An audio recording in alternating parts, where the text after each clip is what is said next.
que c'est un trash tier, un tier 3, un tier 2 ou un tier 1. Pour moi, c'est clairement un tier 1. Alors, il faut savoir qu'au niveau enfin, de comment le tiers fonctionne, donc on a tier 1, tier 2, tier 3 et trash tier. Donc trash tier, hein, c'est vraiment les unités qu'il ne faut pas jouer. Et en fonction de la position dans le tiers, plus c'est à gauche, meilleure l'unité est. Par exemple, si j'avais genre ça comme ça, en tier 1, ça voudrait dire que le prince tyrannide ailé est meilleur, ça c'est un bon tier 1, mais qu'il est meilleur que, c'est quoi, c'est un tyrannide prime je pense, et ici un biovore. Voilà. Donc en fait on lit vraiment de gauche à droite, gauche étant le meilleur. Non, c'est peut-être un exocrine. Attends, il y a un exocrine quelque part. Ah non, il y a un exocrine là, ok, c'était bien un biovore. Ok, donc du coup on va commencer par le H tyran ailé. Alors clairement c'est une unité qui est extrêmement forte en fait. Dans le codex V8, le tyran ailé avait du mal à atteindre cette force 9 et on devait lui mettre une adaptation qui lui donnait plus en force, plus en l'APA, plus en dégâts de son arme. Désormais en V9, il a une force 7 de base et son épée d'os monstrueuse lui donne un plus 3 en force. Donc c'est-à-dire qu'il est à 11 de patate. On peut l'équiper d'une glande d'adrénaline qui va lui donner plus en mouvement, plus en force. Donc en gros, on a un tyran ailé qui bouge de 17 pouces. C'est insane. Et il a une force 12. Donc du coup, on n'a plus de problème pour aller chercher les grosses endurances maintenant. Son épée d'eau, c'est PA-4, dégâts 3, donc ça veut dire qu'il va annuler la plupart des sauvegardes et il va mettre des gros dégâts. Seul bémol, dans le codex V9, on a perdu cette option de relique qui permettait de supprimer les invulnérables. Ah, attendez, je vais mettre mon petit suite, je reviens. On est toujours sur une endurance 7, donc convenable, on va dire. 12 points de vie, on est sur 5 attaques. Il me semble que par rapport à la version V8, on perd quelques attaques parce qu'on n'a plus les griffes. Il est équipé donc de son Bioknout, de son Lash Whip qui lui donne la reroll D1 pour toucher et une grosse épée d'os. C'est-à-dire que de base, du coup, en termes de caractéristiques, on va être pour toucher au corps à corps sur un 2+, reroll 1. Donc en fait, on va fiabiliser les touches. Et derrière, on est quand même force 12, PA-4, dégâts 3. Donc force 12, toutes les endurances 6 ou moins, on va les blesser sur 2+, sinon on va être sur un 3+. Et on sait qu'on a une relique qui nous permet d'augmenter son volume d'attaque et de pouvoir relancer tous les jets pour blesser.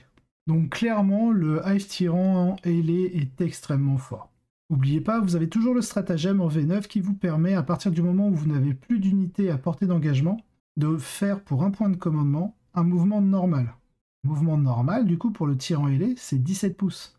Donc en fait, si jamais vous avez regardé le live avec la partie de Grimjolo contre Manix, Grimjolo fait un mouvement assez intéressant. Vous avez en fait les tirs en garde. Les tirs en garde, bah, du coup on va en parler juste après. Là c'est les Hiveguard, les Venom Trop, les Carni. Voilà. Les Hiveguard, je les mettrai tier 2. On expliquera quand on sera sur les Hiveguard. Les Hiveguard, pardon. Les Hiveguard, les tirs en garde. Les tirs en garde, c'est quand même maintenant des monstres endurance 6, 4 PV, mais c'est surtout que ils ont une aura de garde du corps, et donc à partir du moment où vous avez un tyran, que ce soit un Hive tyran ailé ou un Hive tyran à pied, on peut pas tirer sur votre Hive tyran du moment qu'il est à 3 pouces des tirs en garde. Et du coup, il y a pas mal de mouvements qui sont possibles avec le Hive tyran. Vous pouvez faire 17 pouces, vous chargez, vous tuez les gars. Vous faites 17 pouces en arrière. Et du coup, si vous réatterrissez sur l'aura de 3 pouces de garde du corps de vos Hive tyrans, bah du coup, vous avez lancé une unité agressive, vous avez détruit une unité adverse, vous refaites un mouvement normal, et du coup, vous êtes inciblable au tir pour votre adversaire. Et en fait, vous pouvez un peu jouer sur ce genre de choses. Si vous n'avez pas de garde du corps, il existe quand même un stratagème qui peut s'utiliser avec... il me semble que c'est un monstre. Du moment que votre unité est monstre et que vous n'avez plus d'unité à portée d'engagement, pour un PC, vous pouvez renvoyer en fait en téléportation, donc en réserve, votre unité. Donc du coup, même si vous ne pouvez pas, même si vous n'avez pas de tir en garde et que ce serait un peu chaud de faire simplement un normal move de 17 pouces, bon, normalement sur les tables WTC, il y a pas mal de grandes ruines, donc en général, vous pouvez tenter de vous planquer plus ou moins bien, ou de proposer des menaces plus abordables pour votre adversaire. Donc voilà, vous avez vraiment deux possibilités de sauvegarder votre tyran tout en l'envoyant dans l'armée adverse. Soit via le normal move de 17 pour rejoindre votre tir en garde et ne plus être ciblable au tir, soit pour un PC de le renvoyer en réserve. Il arrive en frappe le tour suivant. En termes de létalité, donc on en a parlé, hein, on est en 2+, reroll D1, force 12, PA-4, dégâts 3, mais pas que. C'est-à-dire que même sans relique pour vous donner des relances pour blesser, etc. Ou en parlant de Flotrush, vous avez un petit équipement qui est la Prehensile Pincer Toll, donc c'est sa queue. C'est ça? Ouais, c'est ça, c'est sa queue. Elle vous offre maintenant, lorsque vous sélectionnez votre figurine pour combattre, et ben, quand vous avez votre Prehensile Pincer Toll, vous pouvez relancer un jet pour toucher ou un jet pour blesser. Et donc ça peut être intéressant, vu que vous êtes déjà de base en 2+ reroll D1 grâce au Bioknout, au Lash Whip, eh bien vous gagnez une petite relance à votre jet pour blesser. Donc du coup ça peut vous permettre de choisir d'autres reliques que celles que je vous propose avec la full reroll des blesses.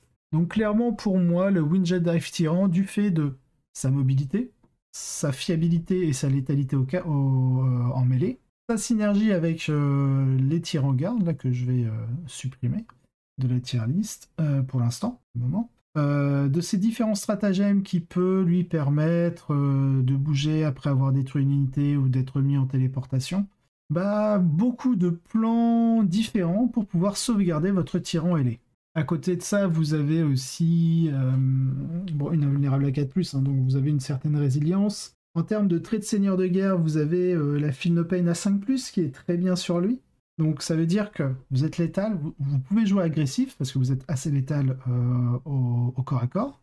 Derrière, vous avez une très bonne résilience, parce que endurance 7, invulnérable à 4+. Avec le trait de seigneur de guerre, vous avez Feel No Pain à 5+, tout le temps, sur tout type de dégâts. Donc ça veut dire que déjà, la Feel No Pain à 5+, vous retirez un tiers des dégâts subis. Avant ça, vous avez retiré 50% du nombre de blessures que votre adversaire vous a infligées parce que vous avez une invulnérable à 4+. Et encore avant l'invulnérable, vous avez une endurance 7 qui va permettre de trier pas mal de tirs à fort potentiel. Donc oui, ça fait du Hive Tyran une unité extrêmement solide et vraiment, c'est pour moi, au niveau des QG, c'est le premier que vous devez mettre dans votre liste. Et même comparé à sa version à pied, vous êtes largement au-dessus. Vous êtes très, très, très largement au-dessus. Alors je crois qu'ils m'ont juste mis un Swarm Lord ici. Je regarde s'il n'y a pas le Hive Tyran mais à pied. Là il y a le Swarm Lord. Ça c'est Moloch Trigon. Ouais, on n'a pas le Hive Tyran à pied, mais c'est pas grave. On va parler de toute manière du Hive Tyran à pied. Ah oui, si, pardon. J'ai oublié une dernière option. Vous avez la volonté de l'esprit de la ruche, donc c'est durant votre phase de commandement. Vous pouvez choisir une unité base de votre armée qui est à portée de relais synapse, et vous pouvez lui fournir une relance des 1 pour toucher. Donc là, c'est pas une aura, c'est applicable qu'à une seule unité, et il faut que celle-ci soit base. Ça reste une capacité qui est très intéressante, hein. Si vous avez regardé ma partie hier, ou si vous allez regarder la rediff, bah j'offre à une unité de guerrier tyrannide régulièrement une reroll des 1 pour toucher, parce que le problème du Bioknout, c'est une reroll des 1 mais qu'en phase de mêlée, en phase de combat. Donc, du coup, quand vous avez des unités pour tirer, bah, vous n'avez pas cette reroll des 1. Et c'est là où le Hive Tyran, en plus, va vous la proposer. Donc en plus d'être une machine létale au corps à corps, résiliente, elle apporte un petit buff qui est fort utile à l'ensemble de votre liste.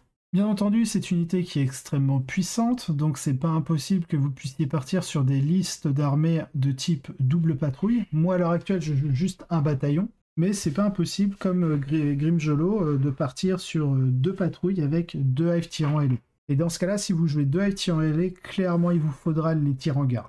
Ça vous permettra de balancer vos 2 tyrans ailés, de casser pas 2 troupes, mais 2 unités adverses. Il y en a un qui fera son mouvement normal pour rejoindre les tirs en garde et être tranquille. Et quant au deuxième, pour un autre PC, vous allez pouvoir le renvoyer en téléportation. Et du coup, bah, c'est extrêmement ingérable. C'est pénible au possible. Il faut pouvoir détruire les tirs en garde, mais les tirs en garde, c'est endurance 6, 4 points de vie, sauvegarde à 2+. C'est vraiment pas rien, hein. Donc voilà, à voir. C'est une unité d'infanterie, le tir en garde, donc ça peut se faufiler derrière les ruines, profiter de l'obscurant, tout ça, tout ça.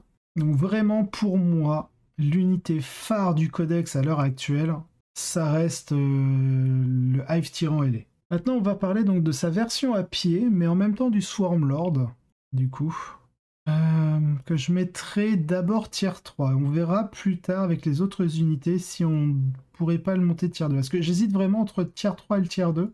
Donc par défaut, on va le mettre en tier 3, et c'est pas impossible qu'il passe tier 2. Alors pourquoi tier 3? D'abord, on va regarder le Hive Tyran à pied. Alors le Hive Tyran à pied, déjà, il ne vole plus. Donc ça veut dire que lorsque vous allez avoir sur votre table des forêts, avec le trait terrain difficile, bah, vous allez subir le -2 pour bouger, advance et charger.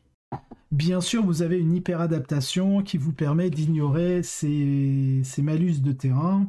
Vous avez aussi chez les guerriers les espèces de crochets, là, les flèches hook, les crochets de chair qui vous permet d'ignorer... Alors, c'est pas d'ignorer le terrain difficile, mais par exemple, c'est surtout pour les containers d'ignorer en fait la distance verticale pour monter sur le container, puis ensuite celle pour descendre. En fait, du coup, pour les guerriers tyrannides, c'est très très fort de pouvoir ignorer ça. Donc vous faites en fait un tout droit comme si vous aviez le mot-clé vol, quelque part, entre guillemets. Hein. C'est un mot-clé virtuel, mais en termes de fonctionnement, ça y ressemble beaucoup. Mais que dans le cas des containers. Donc voilà, donc le terrain, le tyran à pied, déjà de ce côté-là, il est un peu moins intéressant. Parce que votre tyran ailé, lui, il vole. Donc en fait, le terrain difficile, il s'en fout. Il en a rien à foutre. C'est pareil, si vous jouez contre des custodes, je pense à leur stratagème qui est la grenade Tanglefoot, qui fait que à votre phase de mouvement ou à votre phase de charge, vous avez -1 des 6 dessus. Eh bien, le tyran ailé, vu qu'il a le mot-clé vol, il s'en fout. Voilà. Donc c'est pour ça, j'hésite entre le tier 2 et le tier 3. S'il est tier 2, il sera peut-être pas tout à gauche. Donc c'est pour ça. Pour l'instant, je le mets tier 3. Parce qu'on va voir, il a quand même quelques effets intéressants. Donc, on est sur un mouvement de 9 pouces de base, donc quand même entre 17 et 9 pouces. Allez, si on lui met une glande, il sera à 10 pouces. On perd quand même 7 pouces, c'est-à-dire plus de 50%. Le 50% de 10, c'est 5. Donc il serait à 15 et le ailé est à 17. Donc déjà, en termes de mouvement, on est extrêmement nerf avec la version à pied. Il a une endurance 8, contrairement au ailé qui est endurance 7. Donc endurance 8, c'est plutôt intéressant. Salut les figurines. Hiveguard, ah non, tire plus en ligne de vue. Alors, ça peut tirer hors ligne de vue, mais il y a une exception que l'on verra un peu plus tard. Mais oui. Donc live tirant endurance 8, c'est intéressant, sauvegarde à 2+, donc déjà on peut se dire qu'il a une résilience légèrement améliorée par rapport au tyran. Mais en fait l'endurance 8, qu'est-ce que ça fait réellement? Ça fait juste que vous allez simplement en fait neutraliser toutes les armes de force 8. Ils vont vous... Enfin, c'est pas neutraliser, mais vous allez réduire fortement leur impact. C'est-à-dire que contre un tyran ailé, vous avez les forces 8 blessent sur 3+, parce que l'endurance 7. Là où le tyran à pied, endurance 8, donc blesse sur 4+. Mais on voit de plus en plus, donc en dehors, on va dire, du custodes, qui a beaucoup de force 8, les autres armées ont souvent force 9, 10 ou plus. Je pense particulièrement au taux. Par exemple, les Raygun, c'est force 10 ou 9. Bref, vous voyez, ça blesse sur 3+, quoi. Donc, faut voir. Faut voir. De l'autre côté, ce qui est intéressant, c'est qu'on va pouvoir utiliser 2 armes de tir sur le tyran à pied. Et dans ces armes de tir, on a quand même le canon venin lourd et le Strangleturn Cannon. Alors on ne peut pas mettre un canon venin lourd et un Strangleturn Cannon sur la même figurine, mais on peut mettre 2 fois la même arme. Donc 2 Heavy Venom Cannon ou 2 Strangleturn Cannon. Donc dans le premier cas avec les canons venin, on a quand même un volume de 6 tirs, de force 9, PA-3, dégâts 4. Donc assez intéressant, mais en réalité, sur les 6 tirs de canon venin, vous allez toucher à 2+. Donc ça veut dire que déjà de base vous allez rater une touche. Ok, vous avez 5 touches. Après force 9, vous allez blesser en général sur 3+. Parce que les cibles sur lesquelles vous allez les faire ont souvent des endurances supérieures à 4. Donc, du coup vous allez blesser sur 3+. Donc sur 5D, vous avez entre 1 et 2 ratés. On va dire que vous avez un raté au mieux. Donc vous avez 4 blessures. Si votre adversaire a une invulnérable à 4+, il va en rater 2. Il va peut-être en relancer une avec un PC qu'il va réussir. Vu qu'il a déjà raté, il a 50% de chance de réussite. On va dire que statistiquement, il réussit sa relance. Donc au final, vous allez réussir. Il n'y en a qu'un qui va passer. Et vous allez faire dégâts 4. Alors ok, contre certains personnages qui ont 4 points de vie, bah voilà, vous allez le tuer. Mais ça veut dire quand même, derrière, vous avez mis 6 tirs sur le garçon. Donc est-ce que le volume de 6 tirs de canon venin lourd est intéressant? Je ne crois pas. Donc je suis pas forcément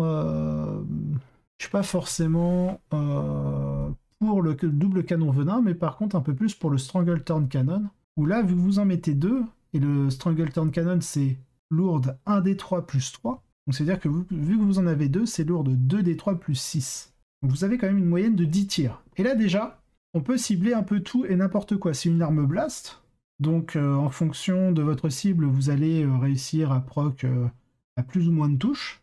Donc à voir. Comme tu le dis, Junak, double canon, c'est pas dit que ça reste. Oui, parce que, à ce qu'il paraît, on peut pas, en tout cas dans le kit du tyran, on peut pas mettre 2 armes de tir. Alors, il me semble que c'est dans le kit du côté Eldari, c'est le kit. Mince, comment ça s'appelle? Ou là, c'était l'inverse. Mince, comment il s'appelle? De l'Autarque. Ou dans le kit, on pouvait l'équiper de plusieurs manières différentes, mais dans le codex, on ne pouvait pas le faire. Et du coup, ils ont adapté la datasheet par rapport au fig. Donc, c'est possible qu'ils fassent le chemin inverse pour ce qui est du tyran tyrannide. Donc, c'est possible qu'effectivement, on ne puisse pas mettre les 2 armes de tir à l'avenir. Au moment de la sortie, on en saura plus. Voilà. Je voulais juste vérifier au niveau des traits de seigneur de guerre si ça marchait cocac ou pas. Ça relance des jets pour toucher. Non, c'est quand il fait des attaques. Donc, le seul trait de seigneur de guerre que je trouve vraiment intéressant avec cette version du Hive Tyran à pied, c'est le 8e sens qui, bon, vous donne un fight first en mêlée, mais vu que vous êtes full tir, on s'en fout. Mais c'est surtout qu'il vous offre en fait une full reroll des touches sur toutes vos attaques. Donc ça peut être intéressant parce que vous êtes en 2+, vous avez 0 reroll. Bon, utiliser une full reroll des touches pour ça, c'est pas terrible hein, en soi pour faire une reroll. Mais si vous ne jouez pas Léviathan, par exemple, qui la flotte ruche vous offre déjà une relance pour toucher, bah avec les différentes ventilations, les forêts qui existent sur les layers WTC, donc vous pouvez avoir régulièrement -1 pour toucher. Et donc dans ce cas-là, vous allez toucher sur 3+. Ce qui fait que là, du coup, vous allez bénéficier un peu mieux, entre guillemets, de votre full reroll des touches. Mais sinon, voilà, sur la... au niveau des traits de seigneur de guerre, c'est pas le plus impactant, je trouve. Même si vous pouvez avoir un gros volume de tir. Et si vous le jouez full cac, j'ai envie de dire pourquoi pas jouer un Swarmlord à la place, qui lui sera bien mieux équipé pour le corps à corps. Mais vous ne pourrez pas lui mettre de relique ou de trait de seigneur de guerre, parce que bah, il n'a pas de relique et son trait de seigneur de guerre est déjà sélectionné. Et son trait de seigneur de guerre est pas fou, hein, c'est le Synaptic Lynch, c'est juste que ça augmente ses capacités d'aura et d'impératif synaptique. Voilà. Donc c'est pas fifou. Donc voilà, entre le Hive Tyran et le Swarmlord, en tout cas pour le Hive Tyran, il n'a rien d'autre en plus hein, par rapport à son copain ailé. Hein, il a l'invulnérable à 4, il donne la reroll des 1 à un copain. Et pour ce qui est du corps à corps, vous n'avez rien d'autre. Vous n'avez pas, quand vous lui mettez les 2 armes de tir, vous n'avez pas de... Comment ça s'appelle? Vous n'avez pas la petite relance, soit pour toucher, soit pour blesser, en mêlée. Comment il s'appelait ça? La Prehensile Pincer Tool. Il ne l'a pas. Donc ouais, je trouve assez limité la version à pied du Prince ailé. Pourtant, sur ma première partie V9, j'ai voulu tester un Prince à pied, justement, double Strangletorn canon. C'était pas transcendant. En vrai, c'était pas transcendant. Alors, le Swarmlord. Je vais mettre mes lunettes, parce que là, je commence à un peu fatiguer. Mes yeux fatiguent. Au niveau du Swarmlord, alors déjà, il coûte cher. Il coûte 220 points. 220 points, il bouge comme un tyran à pied, hein, il bouge de 9. Un tyran à pied, mais sans la glande d'adrénaline. Vu que vous ne pouvez pas l'équiper, le Swarmlord, donc lui, par contre, il garde son mouvement de 9. Ça veut dire qu'il est 1 pouce plus lent que la version du tyran à pied. Il garde son endurance 8, il a une sauvegarde à 2+. Il a une invulnérable à 4 aussi, mais il a perdu son invulnérable à 3+, en mêlée, par rapport à la version V8 du codex. Peut-être dans une logique to the last en 2 patrouilles avec des gardes. Oui, pourquoi pas, Junag. C'est ça, bah c'est ce que j'avais joué. J'avais 3... comment ça s'appelle? J'avais 3 tyrans garde. Ah oui, tu veux dire, on joue en double patrouille avec 2 tyrans à pied qui restent derrière, couverts par 3 gardes du corps, pour aller chercher le to the last. Pourquoi pas? Après, le problème, c'est que le tyran à pied coûte pas très cher. Il coûte vraiment pas très cher. De mémoire, il a 170 points de base. Le Hive Tyran, voilà, il a 160 points. Ah, voilà, tu montes à 175 points en lui mettant une glande d'adrénaline. Et si tu lui mets, je sais pas, par contre, les 2 Strangletorn Cannon, donc tu montes à 180, 195 points avec la glande d'adrénaline. Et vu que c'est une unité de tir, tu vas pas mettre la glande d'adrénaline, donc tu vas juste monter à 180 points. Donc ça veut dire qu'en fonction des autres unités que tu vas acheter, il faudra que tu sois soit à égalité, soit en dessous, pour les prendre en to the last. C'est jouable, mais du coup, je trouve que tu te nerfes un peu en tyrannide. Après, c'est pareil, je n'ai pas cherché à jouer des unités Forge World, parce qu'on ne sait pas comment les datasheets Forge World vont être impactés. Donc vraiment, pour l'instant, côté Forge World, c'est un gros point d'interrogation. Mais du coup, si tu pars sur du To The Last, tu vas pas chercher d'unités Forge World, ou en tout cas pas les gros, genre tout ce qui est Hierodule, tu vas pas les prendre. Mais c'est vrai que ça se réfléchit. Ça se réfléchit. Retour au Swarmlord. Du coup, le Swarmlord, c'est un... Il a le mot-clé Hive Tyrant, donc il peut être gardé par les tyrans-gardes. Et avec ses 220 points, bah, vous pouvez aller chercher le To The Last. Mais vu que c'est une unité qui est exclusivement équipée pour le corps à corps, c'est pas terrible.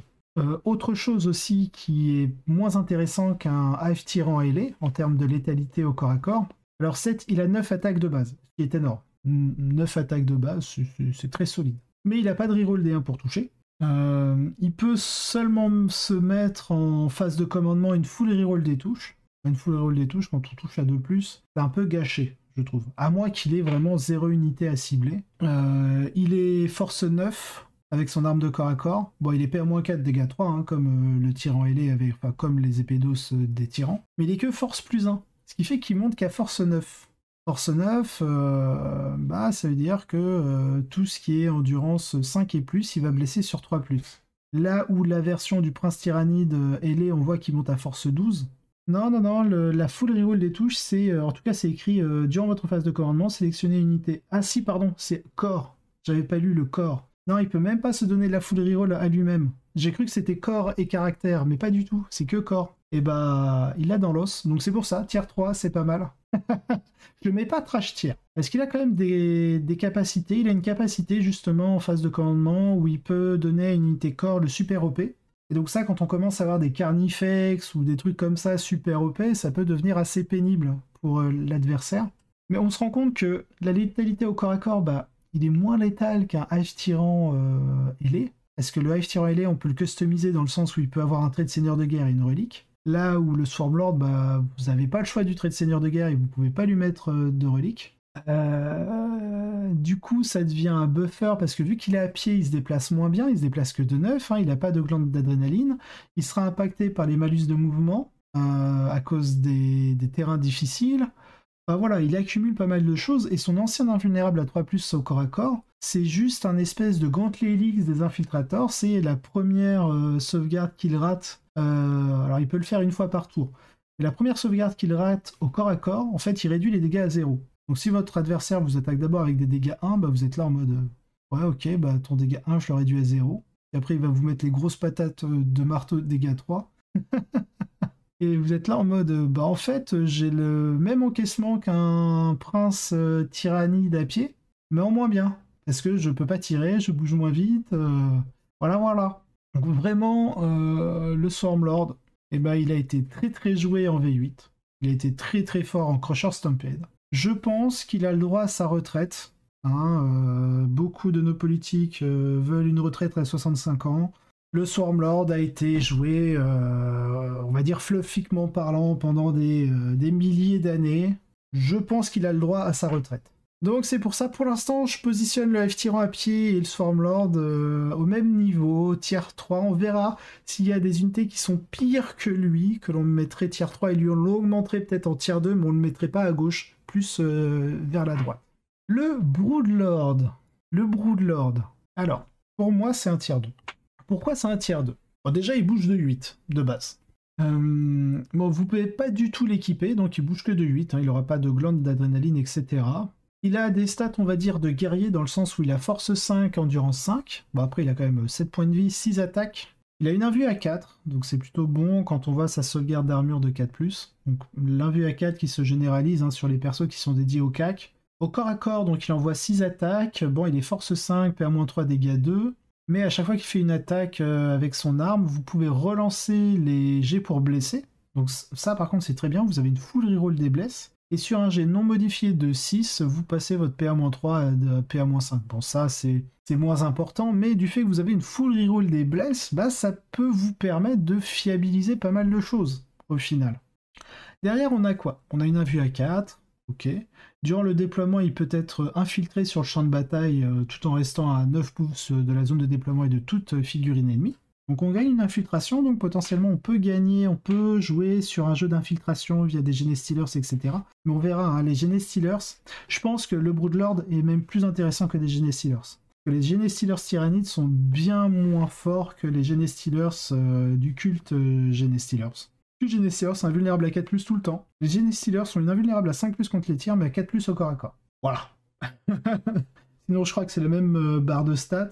Mais bah, du fait qu'on a une invulnérable moins intéressante, si on se fait tirer dessus dans nos Gene Stealers, sachant qu'en plus, les Gene Stealers du culte, ils se déploient avec des blips. Là où les Gene Stealers Tyrannides, il n'y a pas de blips. Hein. Les blips n'existent pas. Donc, autant en culte Gene Stealers, vous pouvez choisir où vous allez mettre vos Gene Stealers, donc vos Gene Stealers puritains, là. En fonction donc de comment votre adversaire a bougé, si vous êtes deuxième joueur. Alors que là, bah, en Tyrannie, non, vous n'avez pas le choix. Hein. Que vous soyez premier ou deuxième joueur, ils sont visibles, vous bougez avec, ils vont se faire tirer dessus si vous n'avez pas atteint une unité au corps à corps. Bref, c'est pas terrible. Les tyrannies ne sont pas des couards. Ensuite, il a donc, comme la plupart des personnages, vous verrez en Tyrannide, il a un petit buff qui peut appliquer à une unité base. Celle-ci est plutôt sympa, mais pas transcendante non plus. Hein. Donc, durant la phase de commandement, vous pouvez donner à une unité corps à portée de relais synapse. Et ce buff, c'est au début de votre prochaine phase de commandement, l'unité, lorsqu'elle fait des attaques de corps à corps, sur un jet non modifié de 6 pour blesser, vous améliorez la pénétration d'armure de l'attaque de 1. Pour moi, le buff, et c'est ce qui va en fait déterminer que de tiers 1, il serait tiers 2, peut-être même plus à droite dans le tiers 2, que c'est pas le meilleur tiers 2, mais je le trouve quand même plus intéressant de base que, en fait, vu qu'il n'a pas d'homologue, si son homologue, ça va être le Tyrannide Prime, on va dire, mais le Tyrannide Prime, je vais le mettre tiers 1. Le Broodlord, bah en fait, son buff, vu que c'est juste sur des 6 pour blesser, et c'est pas genre une amélioration, en fait, il donnerait une amélioration de -1 à l'APA de vos attaques de mêlée de base, il serait tiers 1. Il serait tiers 1 parce qu'en fait, vous allez pouvoir avoir des constructions de liste à base d'Ormagaunt qui ont déjà des armes de mêlée à PA -1. Du coup, vous les passeriez avec un Broodlord à PA -2. Bah là, tout de suite, si en plus on va, je crois que c'est Behemoth, ou quand vous chargez, vous avez plus 1 en force, ou là, du coup, on se retrouvera avec des Ormagaunt à force 5, PA -2, dégâts 1. Mais vu que c'est seulement sur des 6 pour blesser, que vous donnez plus 1 à la PA, bah c'est très aléatoire en fait. C'est très très très aléatoire. Et du coup, bah, c'est ce qui le dessert en réalité dans le codex Tyrannide. Ah, j'ai pas parlé des impératives aussi pour noter les figurines. Alors l'impérative du tyran est extrêmement intéressante. C'est vous pouvez désengager, charger. Pour le Broodlord, je connais pas Broodlord. Ah oui, c'est ça. L'impératif du Broodlord, c'est vos unités d'infanterie à 6 pouces des synapses. Vous gagnez la light cover.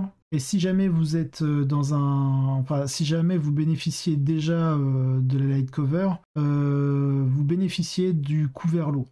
Donc c'est pareil, c'est une impératif qui est pas terrible.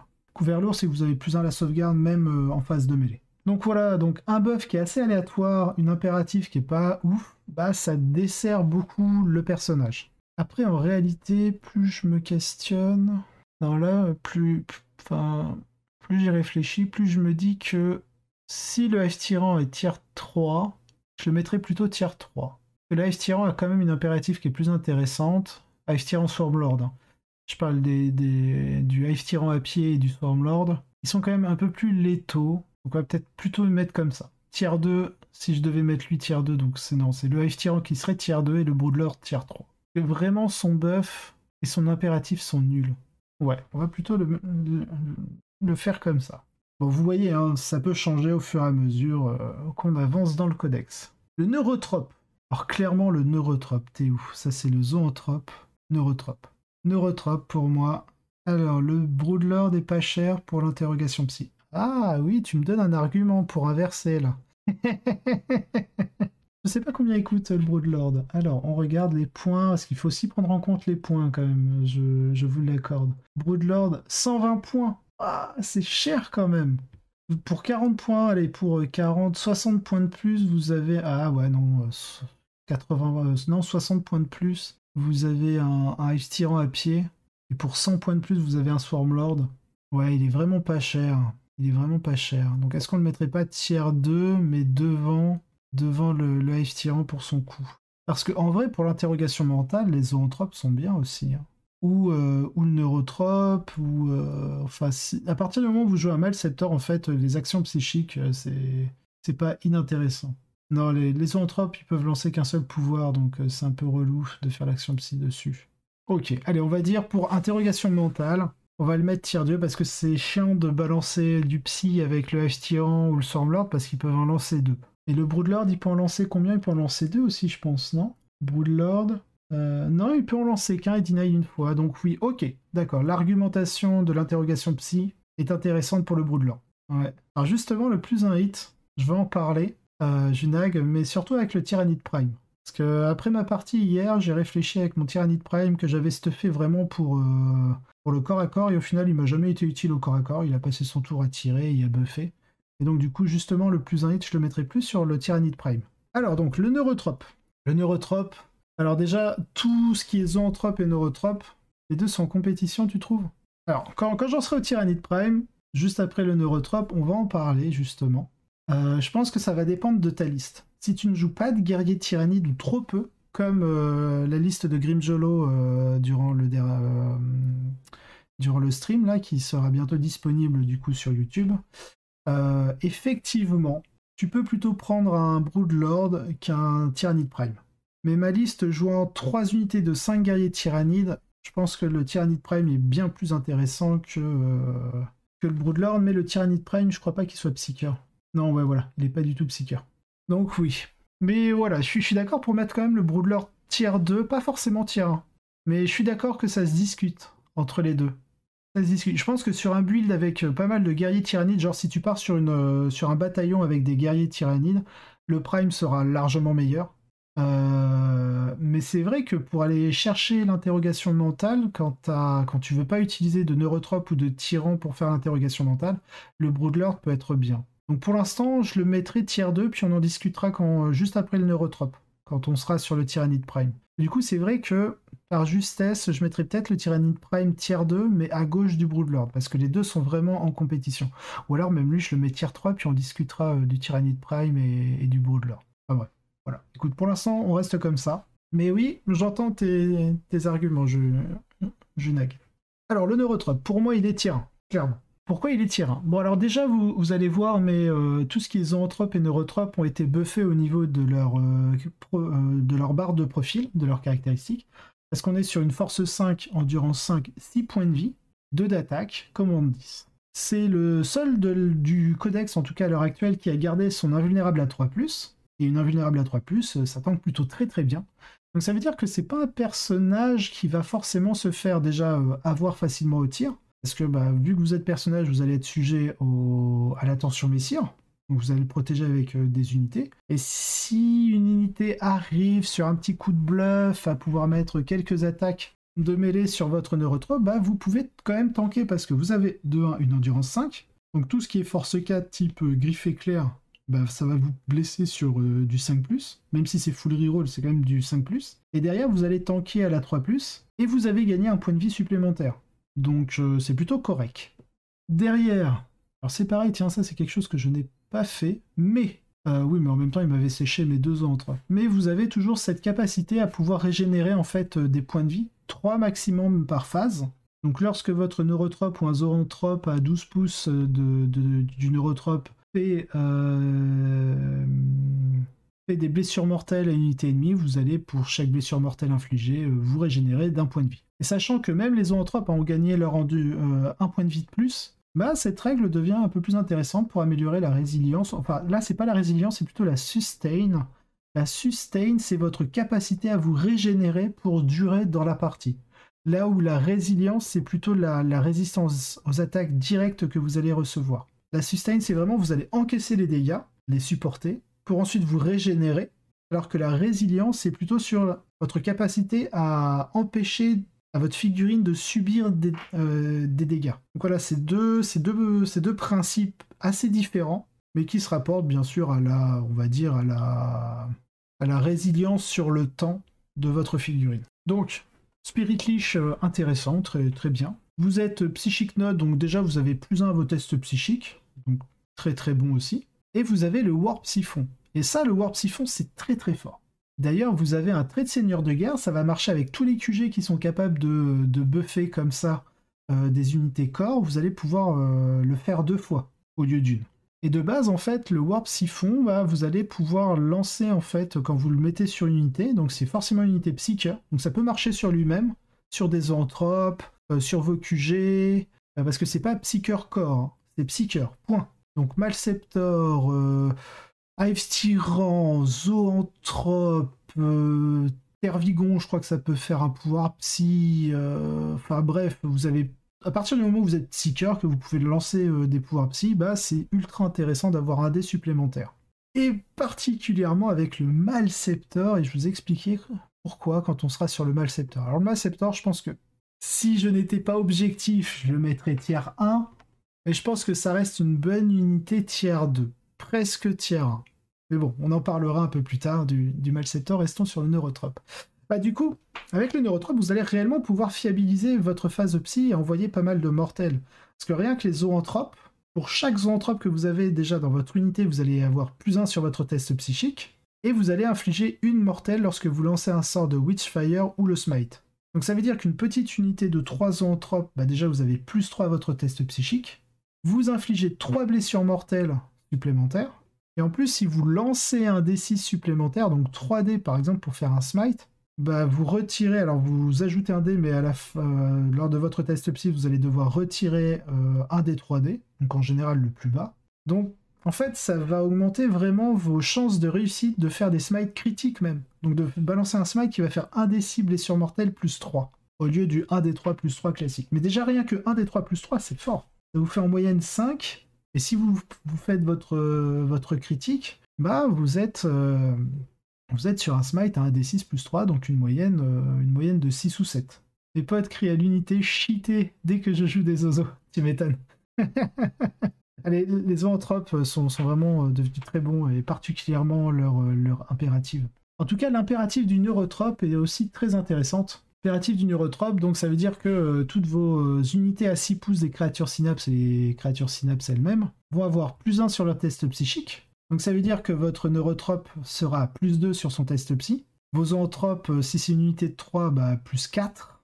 Enfin voilà, vous voyez un peu le schéma qui se construit. Derrière, en plus, pendant tout un tour, pendant votre impératif, vous allez gagner +1 pour Deny the Witch. Donc là, on commence à avoir une bonne offense, une bonne attaque psy, une bonne défense psy. En plus, vous avez et en plus votre armée gagne une Feel No Pain à 5+ contre les blessures mortelles. Donc même quand vous êtes sur des duels psychiques, bah, dès que vous allez activer cet impératif, pof, votre armée est sous Feel No Pain 5+. Donc vraiment, c'est pas une mauvaise impérative. Et bah, vous allez surtout en abuser lorsque vous allez affronter des Thousand Suns, des GK, enfin bref, plein d'armées qui sont capables, en termes de volume de blessures mortelles, de vous en infliger pas mal. Et dans ce cas-là, bah, la petite Feel No Pain à 5+, elle est bienvenue. Parce que vous allez retirer un tiers des blessures que vous allez subir. Donc plutôt sympa. Ensuite, sur le neurotrope, vous avez votre dé, vous pouvez lancer 2 pouvoirs psychiques par tour.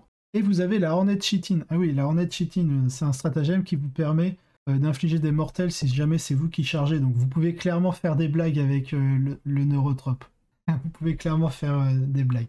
Voilà, vous avez aussi un stratagème qui vous permet de lancer un pouvoir psychique supplémentaire. Donc vous n'êtes pas forcément limité qu'à 2 pouvoirs. À chaque fois, de toute façon, à chaque fois que vous avez une unité psycheur dans votre codex, indirectement, vous pouvez réfléchir au fait que, ok, cette figurine, potentiellement, elle peut lancer un pouvoir de plus. Et je vous paie pas patienter pour rien, mais le Malceptor, du coup, devient assez brutal avec ça. Au niveau du trait de seigneur de guerre, on va lui mettre, c'est le Synaptic Tendril, et en fait, durant la phase de commandement, votre seigneur de guerre peut utiliser une fois de plus sa capacité. Donc là, il donne une série de capacités: Alpha Warrior, Bio-Impulse, Brute Progenitor, Vicious Insight et le Warp Siphon. Donc ça, c'est le fait de donner un dé supplémentaire au psy. Donc si vous avez besoin justement de fournir un buff plusieurs fois de suite dans le même tour, c'est un trait de seigneur de guerre qui est très intéressant. Et particulièrement pour le neurotrope si vous voulez avoir une bonne phase de psy. Donc très très bon pour lui. En général, ce trait de seigneur de guerre-là, pour des personnages qui vont avoir pour objectif de buffer votre armée, prenez-le. Vraiment, prenez-le. Très bien. Après le Neurotrope, on va passer au Tyrannide Prime. Ici. Donc, on a le duel au niveau de la construction de liste entre le Tyrannide Prime et le Broodlord. Alors, le Tyrannide Prime, qu'est-ce qu'il fait? Donc déjà, c'est une figurine qui va être un peu moins offensive, on va dire, que le Broodlord, parce que le Broodlord bouge de 8, là où votre Tyrannide Prime bouge de 6. Mais vous pouvez lui mettre une glande d'adrénaline pour qu'il puisse bouger de 7 et avoir son plus 1 en force. Donc en termes de mobilité, on est kiff-kiff, mais on est favorable pour le Broodlord. En termes de mobilité, le Broodlord se met là. Voilà. On est comme ça. En termes de statistiques, bon, c'est la même, hein, il bouge, enfin il touche à 2+, aussi bien au tir qu'au corps à corps. Il est force 5 en du 5, 6 points de vie, alors il a un point de vie de moins quand même, le Tyrannide Prime. Il a 4 attaques, le Broodlord est à 6 attaques, donc le Broodlord balance pas mal de bastos. Comme on en dit, sauvegarde à 3+. Mais il n'a pas d'invulnérable, le Tyrannide Prime. Donc là, directement, on pourrait se dire, bah, le Broodlord, en termes de profil, est quand même supérieur au Tyrannide Prime. Et c'est vrai. C'est vrai. En termes de barre de statistiques, clairement, le Broodlord est devant le Tyrannide Prime. Donc du coup, pour l'instant, on serait comme ça, au niveau de la tier list. L'avantage du Tyrannide Prime par rapport au Broodlord, on ne peut pas vraiment le customiser en termes d'équipement. Il a sa datasheet et point. Alors que le Tyrannide Prime va gagner en fait en polyvalence. On va pouvoir l'équiper d'épées d'os, Pyoknout, armes de tir, d'autres armes de corps à corps, etc., etc. Il peut aussi avoir le Flèche Hooks comme les guerriers tyrannides, donc pour pouvoir traverser les containers facilement. Au niveau donc de ses capacités, il a l'Alpha Warrior. L'Alpha Warrior, vous sélectionnez une unité corps à portée de relais de synapse et jusqu'au début de votre phase de commandement, vous gagnez une reroll des 1 pour blesser. Et du coup, pour avoir un peu parcouru le codex, il me semble, sauf erreur de ma part, c'est le seul moyen d'obtenir facilement une reroll des 1 pour blesser. Salut Batcha, bienvenue sur le stream.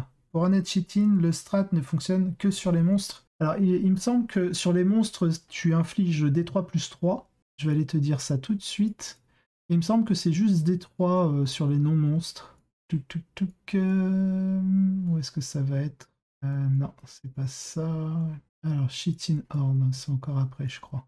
Acitor, non. Flèche Hook. Toxicrine, Acid Blood. Spore Coaster, je vais te le dire. Magaunt, Tyrannide Tyranguard. Ah voilà, c'est là. Monster Model, Finish Charge Move.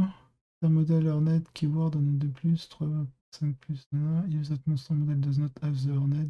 Ah oui, non, pardon. Le stratagème, c'est que pour les monstres. Donc vous ne pouvez pas troller avec le neurotrope. Alors, est-ce que du coup, à quoi ça sert qu'il ait le mot-clé Hornet Cheating? Parce que il ne sert vraiment qu'à ça. Donc, est-ce que ce serait pas une erreur et est-ce que le stratagème sera fac plus tard pour les non-monstres? On verra. Mais non, ouais, c'est vraiment, c'est Half-Tendril Monster, et si tu as fait une charge, tu lances un D6 sur 2 à 4 si ton monstre a le mot-clé Hornet Cheating. Alors il inflige 3 Mortal Wound, et si tu fais 5+, c'est D3 plus 3 Mortal Wound. Et si ton monstre n'est pas équipé de Hornet Cheating, alors de 2 à 4, tu fais D3 Mortal Wound, et à 5, tu fais 3 Mortal Wound sec. Donc est-ce que le stratagème sera mis à jour par rapport à ça, ou est-ce que le mot-clé disparaîtra du neurotrope? Parce que du coup, à quoi lui sert d'avoir ce mot-clé pour l'instant? Est-ce que c'est pour un supplément pour plus tard? Peut-être. Je ne sais point. Je ne sais point. Mais merci en tout cas de la rectification, Batcha. Tyrannide Prime. Donc du coup, pour l'instant, en termes de barre, il est en dessous du Broodlord. Mais on peut l'équiper de plein de manières différentes. Il peut avoir un canon venin, qui est quand même portée 36 pouces, assaut D3, force 8, PA-3, dégâts 2 et blast. Il a une épée d'os et un Pyoknout, donc ça veut dire qu'au corps à corps, il reroll les 1 pour toucher quand même. Il reroll les 1 pour toucher, et au corps à corps, il est force 5 de base, donc plus 2 pour l'épée d'os, PA-2, dégâts 2. Alors, si on lui met la glande d'adrénaline, il a plus en force, donc du coup, ça fait qu'avec son épée d'os, il est quand même force 8. Donc, au corps à corps, au final, rien qu'avec ses équipements de base, il se démerde pas trop mal. Vraiment. En termes de coût, on est bien moins cher que le Broodlord, quand même. Le Broodlord, hein, je rappelle, 120 points. Le Tyrannide Prime, il est à 85 de base. Si on lui met l'Adrenal Gland, il est à 90. Si on lui met le Flèche Hook, il est à 95. Donc, allez, au mieux, il est à 95 points, au pire. Il n'a pas de coût supplémentaire pour ses armes de tir, de ce que je vois. Donc vous pouvez lui mettre du canon venin gratos, etc. Vous n'excéderez pas les 95 points, sauf si vous mettez un sac à toxine. Mais franchement, avec sa force 8, ça sert à rien de lui mettre le sac à toxine. Le sac à toxine, c'est si vous faites un 6 non modifié pour toucher, vous blessez auto. Franchement, quand vous avez une force 8 à côté, c'est pas fifou, fifou. C'est vraiment avec sac à toxine. Ce qui va être intéressant, c'est genre des Ormagaunt, vu que c'est une petite force de 4 de base, avec, enfin, non, force 3 de base, 4 avec la glande. Là, oui, là, ça peut devenir intéressant, le sac à toxine, pour augmenter votre volume de blessures. Particulièrement si vous jouez le Stormlord derrière pour leur donner une full reroll des touches. Pourquoi pas? Et ça vous demande pas mal d'investissement en points. Donc du coup, le Tyrannid Prime coûte pas si cher, il coûte 25 points de moins dans le pire des cas, par rapport au Broodlord. Donc c'est un petit QG qui est vraiment pas cher. Alors, sur ma partie d'hier, je l'avais joué avec le trait de seigneur de guerre. Il est où? Il est là. C'est le 8e sens qui lui donne Fight First au corps à corps et lui donne une full reroll des touches. Bon, vu qu'il a un Bioknout et qu'il touche à 2+, au final, la full reroll des touches, c'est pas du tout intéressant. Donc ça, ne le prenez pas. C'est une erreur de ma part. Et c'est pareil, au niveau de la relique, je lui avais mis la relique qui c'est Obliterax. Obliterax, lorsqu'il réussit ses jets pour blesser, vous infligez une blessure mortelle supplémentaire, en plus des dégâts 2 de votre arme. Et votre adversaire ne peut pas avoir de feel no pain contre vos attaques. Autant la relique peut rester intéressante, autant au niveau du trait de seigneur de guerre, et c'est là où je vais rejoindre du coup ce que disait Junag sur le chat, de lui mettre le Direct Guidance en trait de seigneur de guerre qui vous permet en fait en phase de commandement de donner à une unité base un +1 pour toucher sur toutes ses attaques, aussi bien de tir que de corps à corps. Ce qui fait qu'en fait, si vous jouez une construction de guerriers tyrannides, avec des troupes de guerriers tyrannides, quoi, du coup, ça peut devenir intéressant parce que vous allez donner un +1 pour toucher, donc globalement, vos guerriers tyrannides vont toucher à 2+. Votre tyran, votre Hive tyran va justement donner une reroll des 1 pour toucher, donc ça veut dire que votre unité de guerrier tyrannide va toucher à 2+, relance des 1 au tir. Donc, du coup, là, vous donnez vraiment un énorme fiabilisateur en termes de tir. Et derrière, vous allez donner une reroll des 1 pour blesser. Donc clairement, vous allez avoir une unité de guerrier tyrannide qui va envoyer un volume de tir assez intéressant et vous avez de très bons fiabilisateurs derrière. N'oubliez pas aussi au niveau des stratagèmes en termes de résilience, vos guerriers tyrannides et Tyrannid Prime, donc en fonction, vous pouvez faire ce stratagème à chaque phase. Pour un PC, vous allez réduire de 1 les dégâts subis, soit votre unité de guerrier tyrannide. Donc en général, faites-le au guerrier tyrannide, c'est plus intéressant parce que vous avez 5 figurines, comparé au Tyrannid Prime qui normalement sera couvert par les unités, etc. Donc difficile de l'atteindre.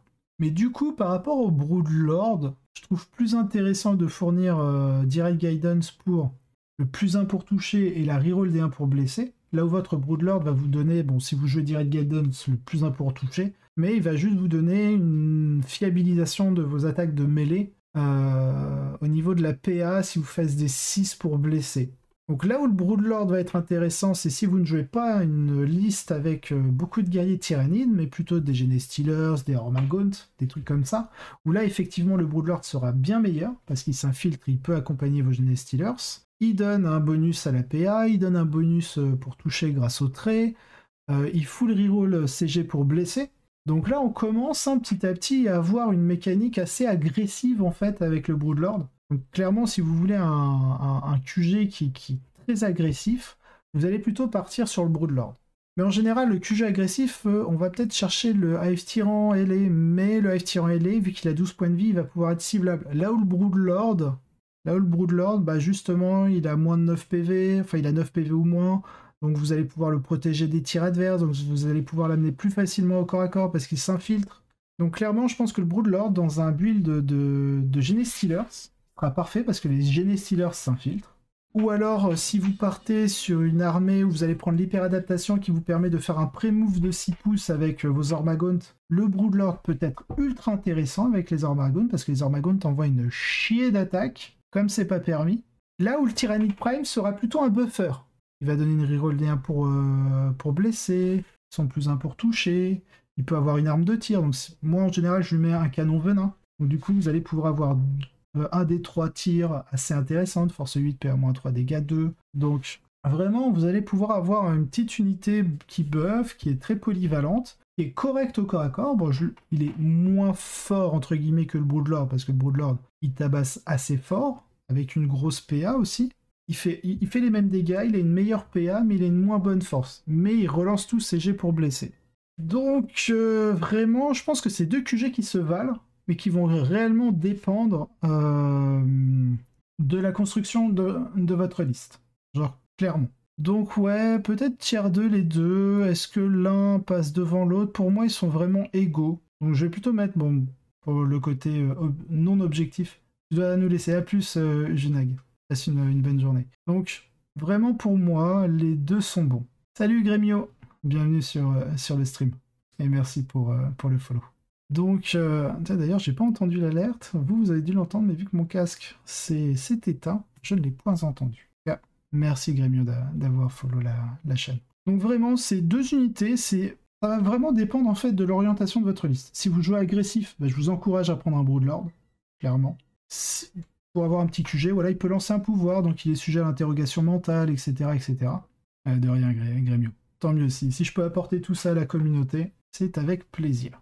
Et derrière, on va dire un personnage un peu plus passif, mais qui ne démérite pas en termes de potentiel, avec le Tyrannide Prime. Ok, après le Tyrannide Prime, on a le Tervigon. Tervigon, je crois que c'est le gros, là, ici, là.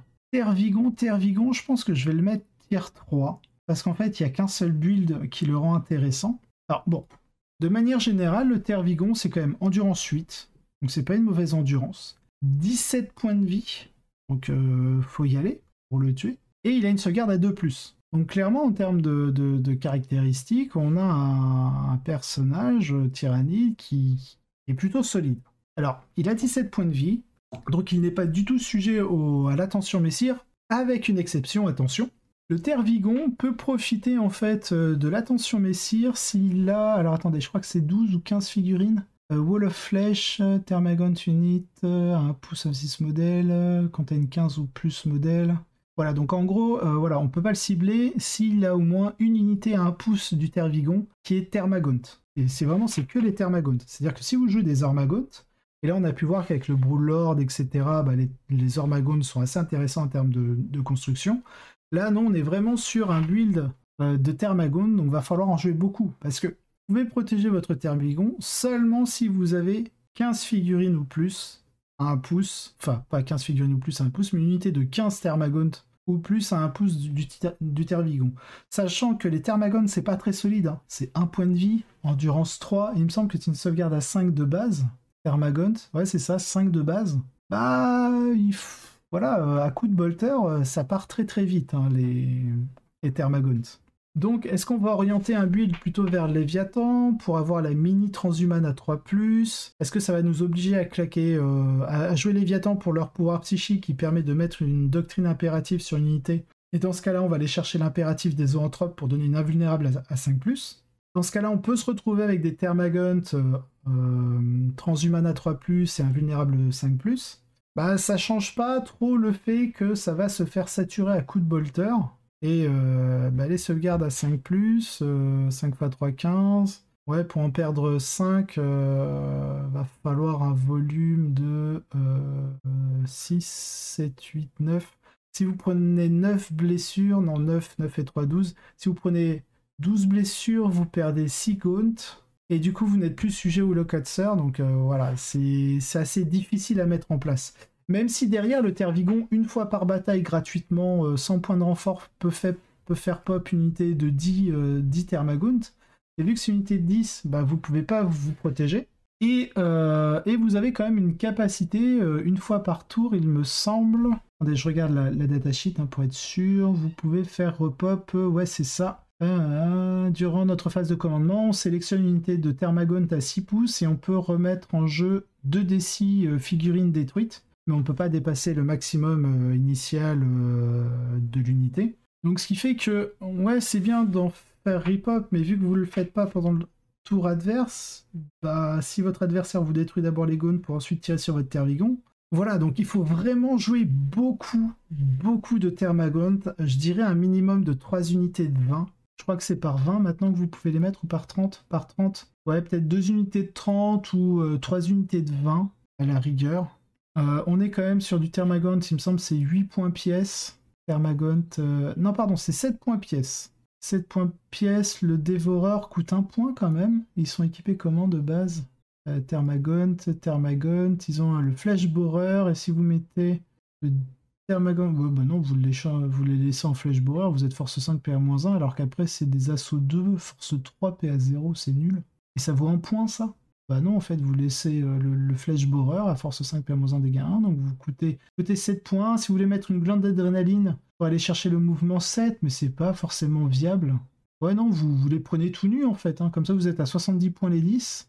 70 points les 10, 140, 210 points les 30 quand même, ça fait cher. Salut Hannibal! Le full mass peut avoir son intérêt pour contrer la méta élitiste, surtout si cela se renforce avec l'arrivée des Zika. Alors le problème aussi Alors, contre les Zika, faut voir. Parce que s'ils ont des capacités où ils peuvent doubler leur nombre d'attaques et où ils ont des armes blast, ça peut être problématique de jouer masse. Mais là où je te rejoins, c'est vraiment ces Swarm. Swarm la carte, avec beaucoup de gaunt.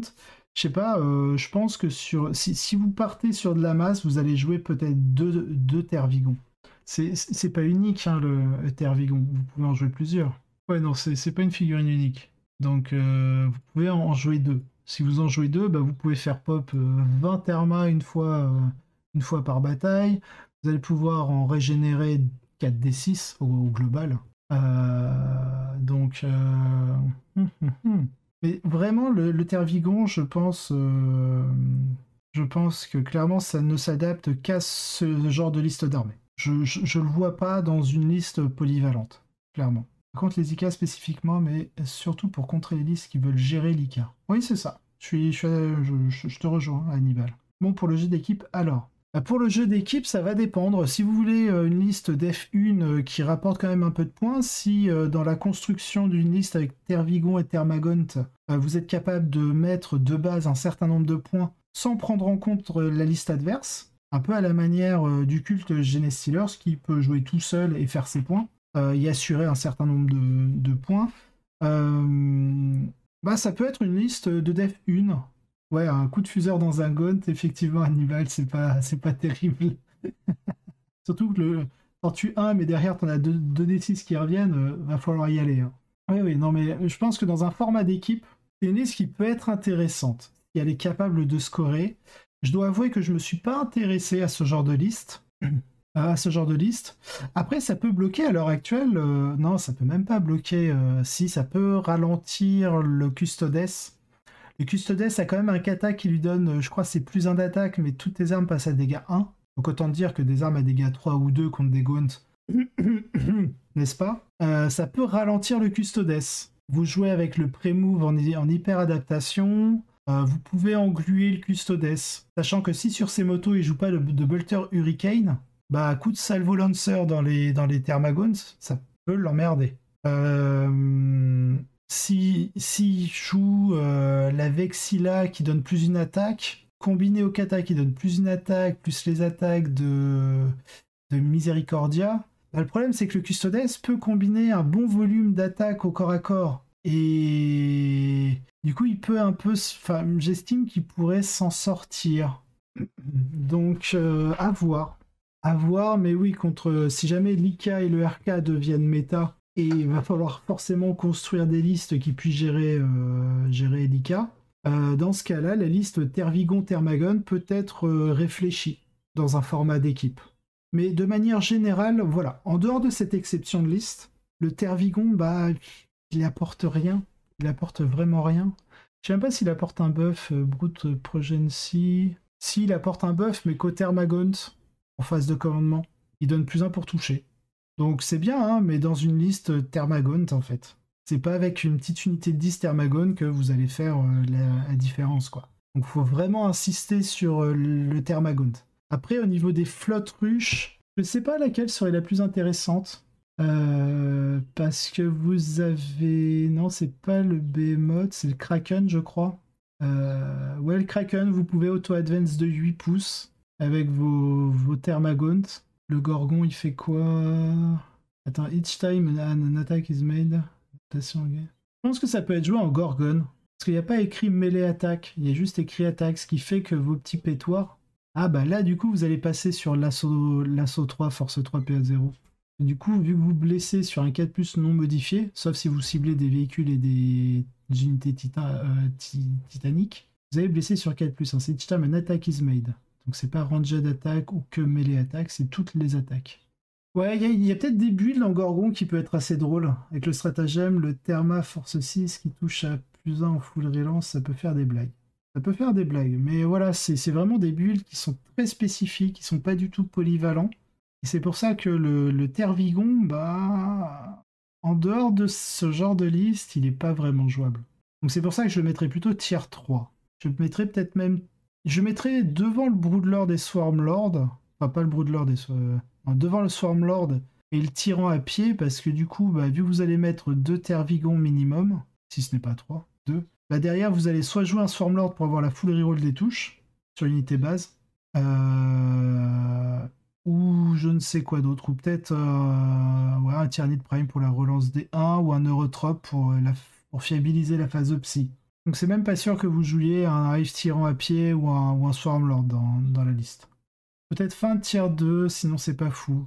Écoute, je le laisse tier 3, mais on pense que potentiellement il peut arriver tout à droite du tier 2, à la rigueur pour son build spécifique. Alors, écoute, on va le mettre tier 2 à droite. Il peut vraiment venir que dans ce build spécifique. Ou alors, entre le tier 3 et le tier 2, je rajoute un...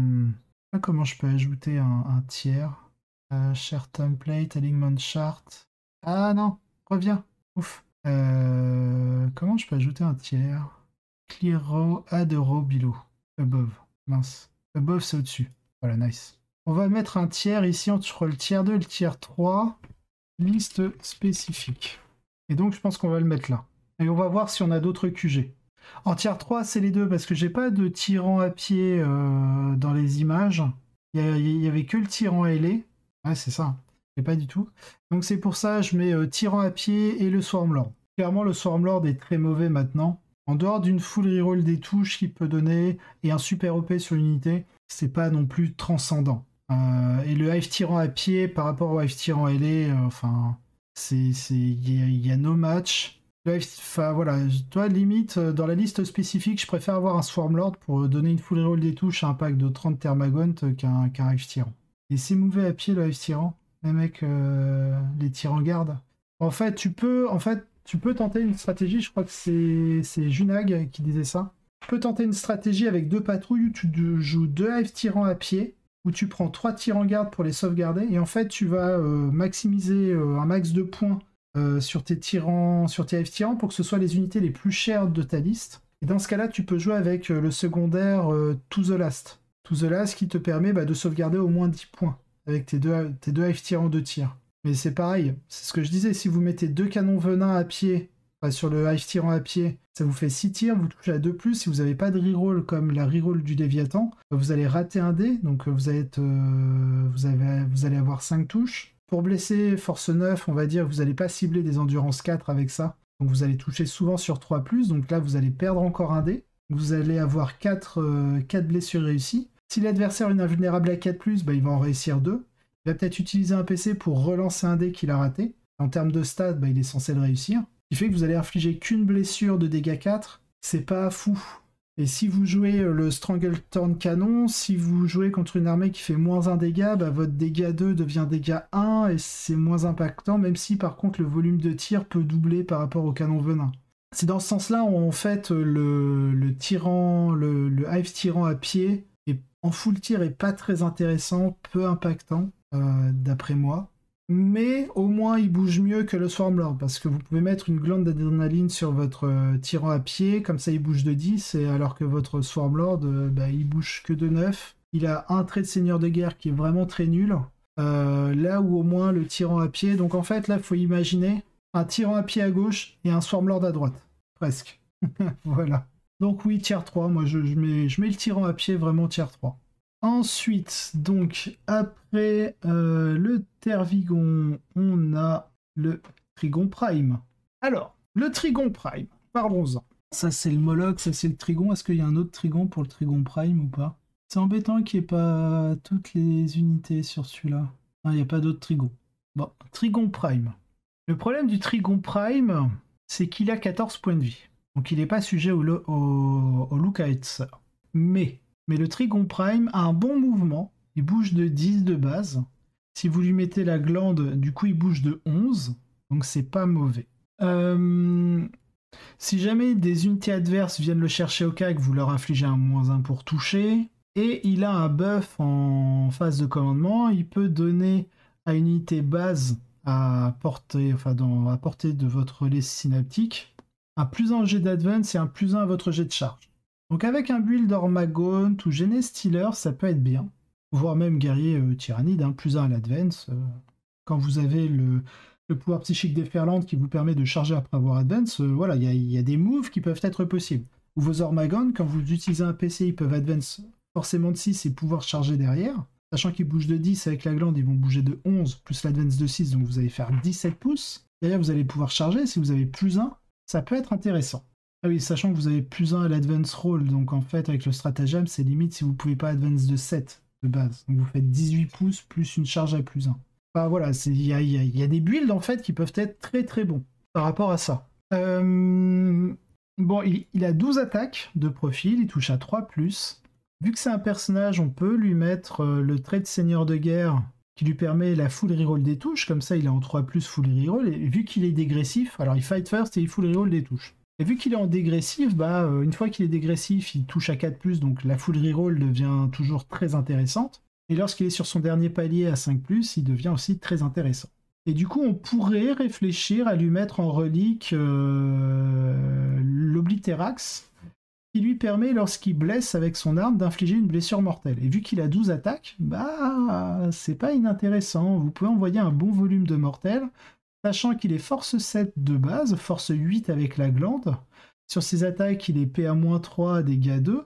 Donc ça se réfléchit, clairement. Vous pouvez même faire à la place de la relique de l'Obliterax des mortels, prendre la Moclo de Tyrax à la place, parce qu'elle fait que vous avez +1 d'attaque et vous pouvez relancer tous vos jets pour blesser. Donc ça veut dire que vous pouvez avoir un Trigon Prime quand même, qui a 13 attaques, full reroll des touches, full reroll des blesses. Et en plus, à chaque fois que vous allez détruire une unité, la relique de Tyrax vous donne +1 d'attaque quand vous détruisez une unité durant la bataille, jusqu'à un maximum de +3 attaques. Mais le gros problème du Trigon Prime, comme tu le dis, Grémio, il est sauvegarde à 3+, déjà. En du 7, sauvegarde à 3+, donc on peut le blesser assez facilement et lui annuler sa sauvegarde. Et surtout, c'est qu'il n'a pas d'invulnérable. Il n'y a pas d'invulnérable. Et sans invulnérable, désolé, mais il peut pas se permettre, en ayant 14 points de vie, de faire comme le prince tyrannide, c'est-à-dire le prince tyrannide, enfin le hive tyran volant, bouger, taper, en refaisant un mouvement normal. En plus, il n'est pas ailé, donc il va se prendre les terrains difficiles. Donc oui, malheureusement, le Trigon Prime ne peut pas. Alors, après, il a le Death from Below, je crois que c'est une capacité qui lui permet... Death from Below, c'est la FEP. Ah non, c'est durant le déploiement, il peut... durant le déploiement... Ouais, si, c'est ça. Vous le mettez en réserve, en gros, et à l'une de vos phases de mouvement, vous pouvez le faire venir en jeu à 9 pouces de toute figurine ennemie. Et du coup, il est quand même sujet à la charge à 9. Et une charge à 9, même reroll, ça se rate. Donc clairement, vous n'avez pas assez de fiabilisateur pour l'amener très rapidement au corps à corps sans se faire tirer dessus. Ou en tout cas, vous n'avez pas de fiabilisateur par rapport à ça. Donc malheureusement, le Trigon Prime, même s'il a quand même une forte capacité, enfin une capacité létale qui est assez intéressante, malheureusement, le fait qu'il n'ait pas d'invulnérable, qu'il n'ignore pas le terrain difficile, lui pose énormément de problèmes. J'ai même envie de dire, c'est plutôt trash tier.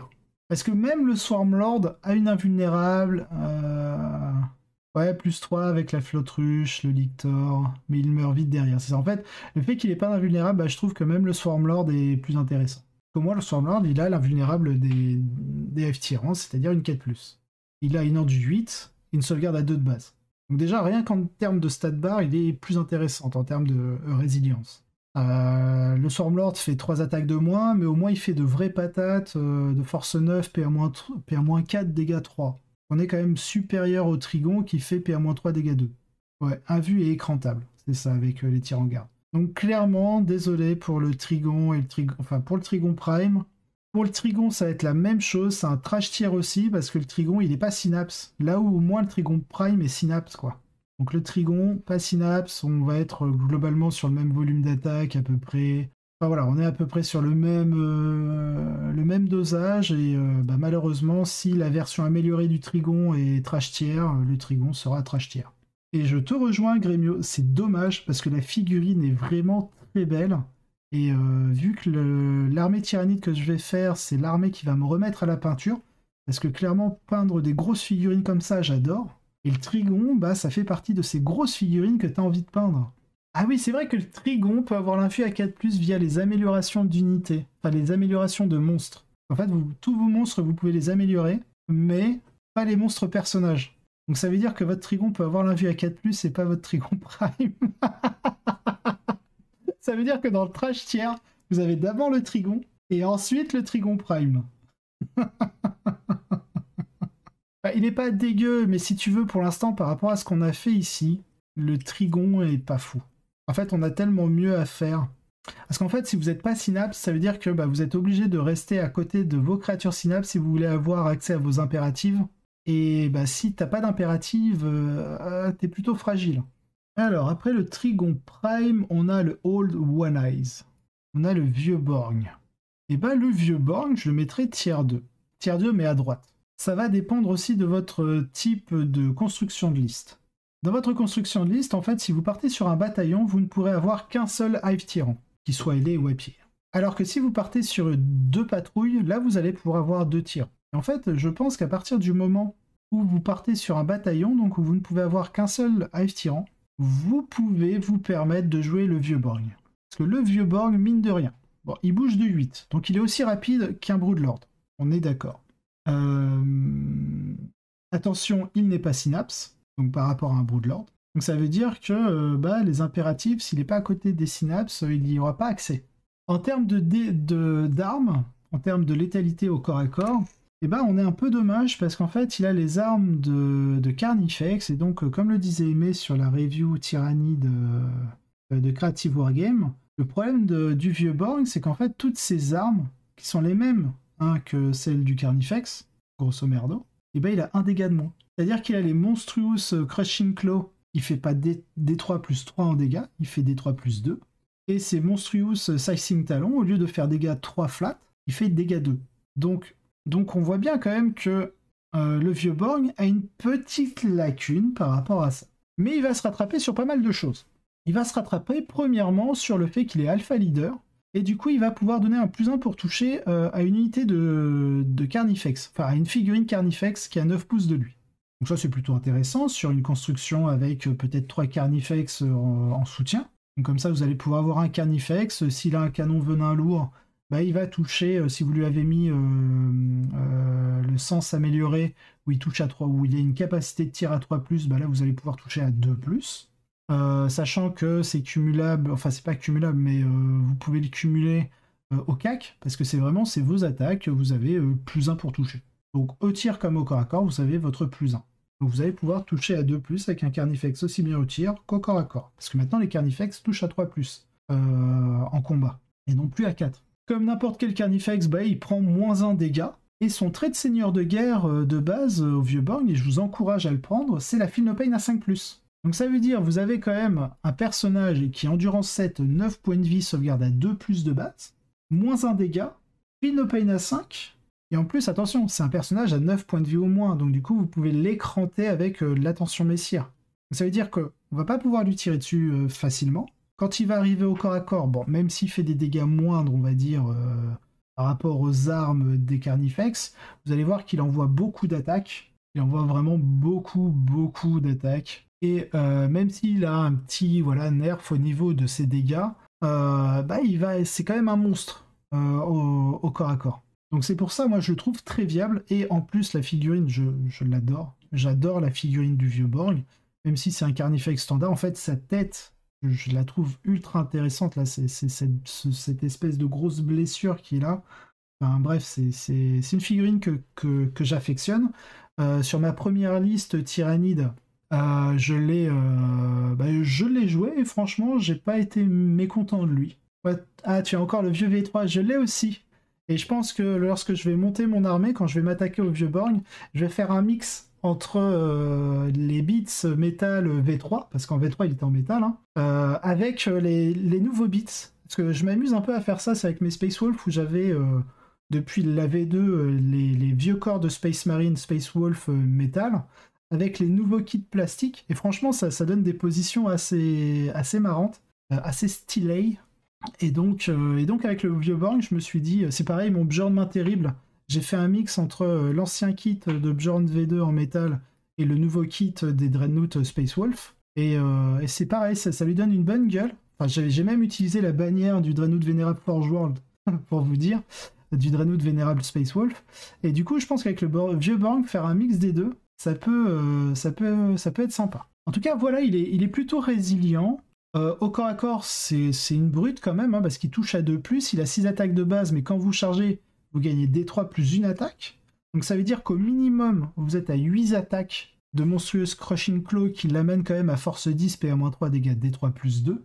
Donc même s'il n'a pas le dégâts D3 plus 3 des Carnifex, bah, c'est pas ridicule. Derrière, vous avez ces monstrueuses griffes là qui vous donnent une attaque additionnelle, et vu qu'il en a 2, bah, vous avez 8 attaques de Crushing Claw, plus 2 attaques de Sizing Talon à force 6, PA-3, dégâts 2. Et derrière, vous avez 3 attaques additionnelles, et vous pouvez pas en faire plus de 3, de Treasure Size, donc là c'est force 4, PA-1, dégâts 1. Donc clairement, en termes de volume d'attaque, en tout, on est sur minimum 8, 9, 10, 10 et 3, on est quand même sur un volume de 13 attaques. Voilà. Alors, revenons donc au vieux Borg. Donc voilà, je vous ai montré, il peut minimum avoir un volume de 13, donc de 13 attaques, ou de 6 et 4, 10, 11, 12, entre 13 et 15 attaques. Il a la Chitin Thorn qui fait qu'il augmente de base la pénétration de toutes ses armes de mêlée, donc en fait on n'est plus sur une PA-3 mais PA-4, et le Treasure n'est plus sur une PA-1 mais -2. L'Alpha Leader, je vous en ai parlé, et il a la régénération. Donc au début de sa phase à votre phase de commandement, il a perdu des PV, bah vous lancez un D3 et il les regagne. Alors je vais vérifier avec le stratagème si on peut les stacker. Il y a un stratagème aussi où vous pouvez régénérer un D3 points de vie pour un PC sur un monstre. Ça c'est Psycheur, ça c'est monstre plus une attaque, personnage, guerrier tyrannide. Ça c'est le parasite, Psycheur. Voilà.